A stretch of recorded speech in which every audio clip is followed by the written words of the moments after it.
حاضرین، تلاوت کلام اللہ کے بعد آئیے رسالت مآب صلی اللہ تعالی علیہ وسلم کی شان اقدس میں نعتوں کا گلدستہ پیش کرنے کے لیے ایک بہترین شاعر کو آواز دے رہا ہوں جو بہت کم عمر میں اور بہت قلیل مدت میں اپنی شہرت کا ڈنکا عالم میں بجایا ہے، جنہیں لوگ جانتے اور پہچانتے ہیں۔ میں بڑے عاجزی کے ساتھ شاعر اسلام حافظ محمد ارواز صلی اللہ علیہ وسلم کو اس شعر کے ساتھ آواز دینا چاہوں گا کہ جاتی ہو جو بینائی ہرگز نہ دوا لینا، جاتی ہو جو بینائی ہرگز نہ دوا لینا، کچھ دھول مدینے کی آنکھوں سے لگا لینا، جاتی ہو جو بینائی ہرگز نہ دوا لینا، کچھ دھول مدینے کی آنکھوں سے لگا لینا، فرمائیں گے روز محشر شفاعت جب میرے آقا، مجھ کو بھی اپنی کالی کملی میں چھپا لینا۔ بلا کسی تاخیر تمہید کے ڈائز پر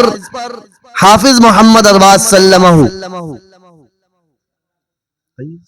السلام علیکم ورحمۃ اللہ وبرکاتہ۔ وعلیکم السلام ورحمۃ اللہ۔ نعت پاک سے پہلے 4 مصرع حاضر کرتا ہوں، سماعت فرمائیں۔ عطا عطا کیا کہا حلیمہ نے آپ کو سنبھالا ہے، کیا کہا حلیمہ نے آپ کو سنبھالا ہے، کیا کہا حلیمہ نے آپ کو سنبھالا ہے، آپ کو سنبھالا ہے، کیا کہا حلیمہ نے آپ کو سنبھالا ہے، کیا کہا حلیمہ نے آپ کو سنبھالا ہے، کیا کہا حلیمہ نے آپ کو سنبھالا ہے، پوچھ خود حلیمہ سے، پوچھ خود حلیمہ سے، کسی نہ کسی کو پالا ہے، پوچھ خود حلیمہ سے، کسی نہ کسی کو پالا ہے، کیا کہا حلیمہ نے۔ مکرر ارشاد، دوبارہ پڑھ دیجیے، بڑا مزہ آ رہا ماشاءاللہ۔ کیا کہا حلیمہ نے آپ کو سنبھالا ہے، کیا کہا حلیمہ نے آپ کو سنبھالا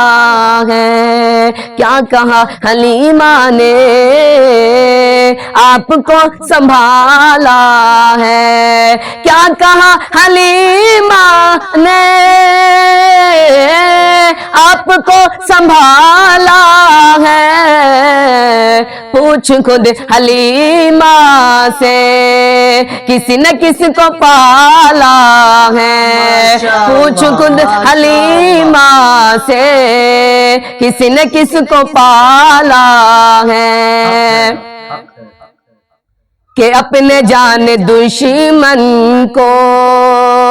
بھی گلے لگاتا ہے، کہ اپنے جان دشمن کو بھی گلے لگاتا ہے، کہ اپنے جان دشمن کو بھی گلے لگاتا ہے، کہ اپنے آپ کا یہی طرز تو عوام الناس کو بھاتی ہے کہ اپنے جان دشمن کو، کہ اپنے جان دشمن کو بھی گلے لگاتا ہے، آمینہ آمینہ آمینہ تیرا بیٹا، آمینہ تیرا بیٹا کتنا بھولا بھالا ہے، آمینہ تیرا بیٹا کتنا بھولا بھالا ہے، کیا کہا حلیمہ نے آپ کو سنبھالا ہے، کیا کہا حلیمہ نے آپ کو سنبھالا ہے، کیا کہا حلیمہ نے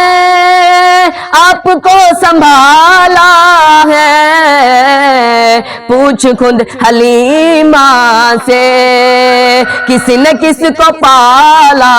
ہے، پوچھ خود حلیمہ سے کسی نے کس کو پالا ہے۔ ماشاءاللہ، بہت اچھا مصرع آپ نے ابھی سماعت کی ہے۔ اللہ تبارک و تعالی سے دعا ہے اللہ پاک حافظ صاحب کو مزید ترقیات عطا فرمائے اور آواز میں چاشنی عطا فرمائے۔ واقعتاً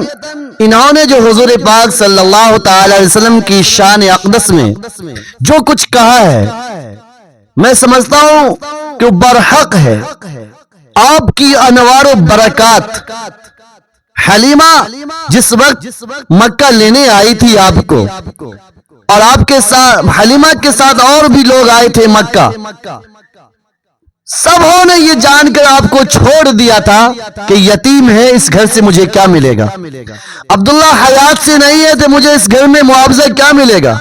معقول اور مناسب اجرت نہیں مل پائے گا، سب نے چھوڑ دیا تھا۔ چھوڑا نہیں تھا بلکہ اللہ ان کی جھولی میں ڈالنا نہیں چاہتا تھا۔ اللہ جانتے تھے، اللہ چاہتے تھے کہ یہ میرا محبوب حلیمہ کی گود میں پلے، میرا محبوب حلیمہ کے آنگن میں پلے، میرا محبوب کی تربیت حلیمہ کرے۔ اس لیے آقا مدنی صلی اللہ تعالی علیہ وسلم کو اللہ تبارک و تعالی نے حلیمہ کی جھولی میں ڈالا، اور جب حلیمہ نے آپ کو اپنی گود میں لیا اور اپنے شوہر حارث کے ساتھ اونٹنی پر سوار ہوتی ہیں، اونٹنی کو چلانا چاہتے ہیں لیکن اونٹنی چلتی نہیں ہے، لیکن اس کے بعد جب وہ نکیل، وہ رسی جو حارث کے ہاتھ میں تھی، وہ حضور پاک کے گود میں رکھ دیا جاتا ہے۔ اونٹنی کے اندر اس قدر تیز رفتاری آتی ہے، اس قدر تیز اونٹنی چلنے لگتی ہے کہ آتے وقت کو یاد رکھیے یہ اونٹنی آپ کا بار بار پیچھے رہ جاتی تھی، بار بار قافلہ سے بچھڑ جاتی تھی۔ قافلہ والے آگے چل کر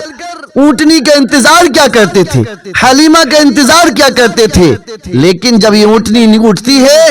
اور اس بار حضور پاک صلی اللہ تعالی وسلم کی برکت سے مکہ کی گلیوں میں چکر لگاتی ہے، طواف